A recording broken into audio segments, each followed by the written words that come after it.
Disturb करने वाले हमारी भाषा के लोग ही, हमारे भाषा के ही लोग हैं। तो मैं बस रिक्वेस्ट करना चाहता हूँ आप सबसे कि अब आप में छोड़ता हूँ कि जो मुझे डिस्टर्ब करना चाहता है कुछ भी करके, उसके साथ आप लोग को क्या करना है नहीं करना है, आप लोग अपना प्यार और प्रतिक्रिया अपना बिल्कुल दीजिए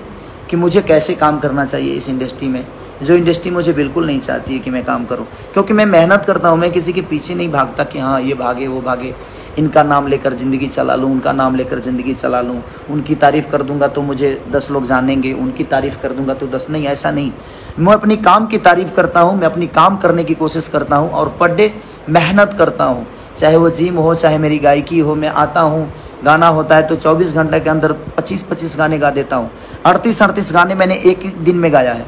सिर्फ इसलिए क्योंकि मेरी जनता मुझे प्यार करती है और हर दिन किसी ना किसी भाई के कंपनी से जाएगा तो उसका भी 2 रोटी दाल रोटी चलता रहेगा। मैं ज़्यादा गाना इसीलिए गाता हूँ भाई